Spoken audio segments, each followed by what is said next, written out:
Hello and welcome to the Beginner's Guide to Begleri Part 2. So what's going on, guys?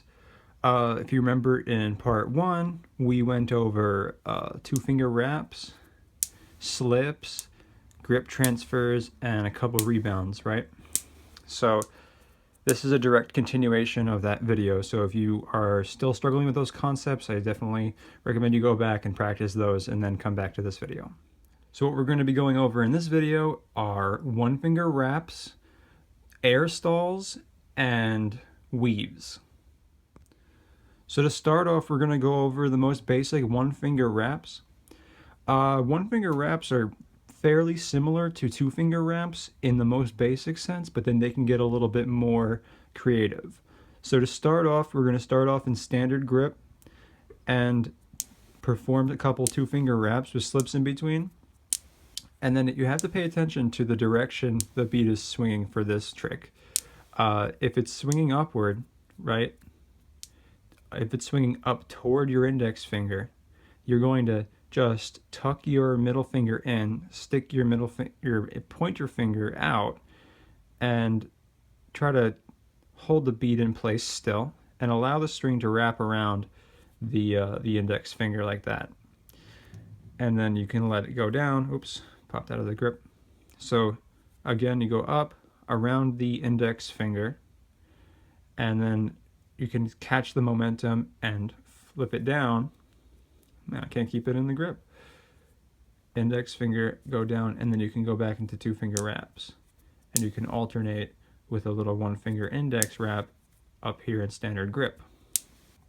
Now to alternate, or to add another one-finger wrap into this grip, going downward, you can wrap it around your middle finger and sort of alternate wraps like that.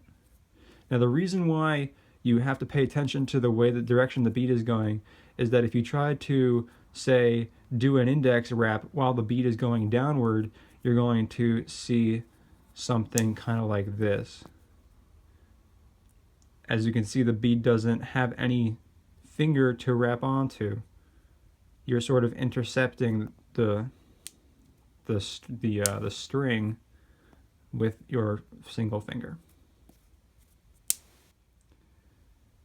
So another one-finger wrap you can do in standard grip here is wrap around your thumb. This is a little tricky because you have to tuck the grip really in far and get your thumb kind of going to be wrapping around this part of the thumb. So if I can do this real quick, you can see it's up more toward the nail. So if you see, you can, the way you can mess this up is like that. You can see the string kind of hooks onto the knuckle of the index finger there, and that's the tricky part of the thumb one-finger wrap. So then two more one-finger wraps you can do are from mid-grip to the index finger like this. You just go swing the bead upward, stick your index finger out, let the bead wrap around it, and then as you swing it down, you can just rebound off your thumb and have a little back and forth motion. And you can do the same thing in low grip with the middle finger. Just swing the bead upward, wrap it around your middle finger, and then rebound off the thumb. Okay, so now we have a couple basic one-finger wraps down. We're going to go over air stalls. So currently we know that we can bounce the bead off, kind of change direction as you finish your wraps, and we know we can rebound off of our thumb to change direction. So an air stall is when you allow the bead, as it's going down, you follow the momentum of the bead with your hand and stop the bead midair and then pull it back toward you. So if I can get a better angle, right? You follow the momentum of the bead with your hand. And the more exaggerated of a motion you make with it, the more you're going to have control of the bead. And you sort of pop it down and then pull it back up. And you can stop down there and then come back, but it's more stylish to follow the momentum and pretty much change the momentum as soon as you get down there. So a quick practice combo I have for you is if you start in mid grip, you perform a 1-finger wrap going up, and then as you go down you hit an air stall and then come back and 1-finger wrap. And this is a nice little repeating combo for you to get used to both 1-finger wraps and air stalls. And lastly, we have the weave. The weave looks like this, and that's when you move your hand outward to allow the bead to pass over the top of your wrist instead of the front of your palm.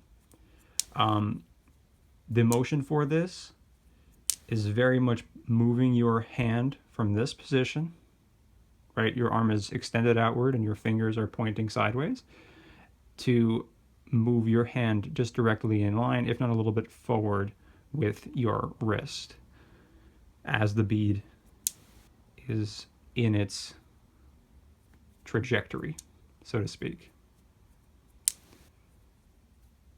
So things that could go wrong with this are just timing, or not properly keeping your wrist in line. See, if you kind of go like crazy with it, the bead might bounce off of your wrist or hand.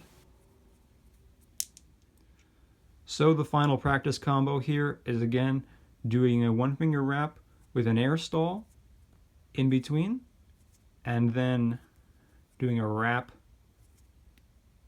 or a weave between. So weave, air stall, weave, 1-finger wrap, weave, air stall, 1-finger wrap. All right, and that's going to be it for part 2 of the Beginner's Guide to Begleri. If you have any questions, please leave a comment. I will answer them. If you need help with a specific trick, please film yourself and send it to me, and I will take a look and try to help you out.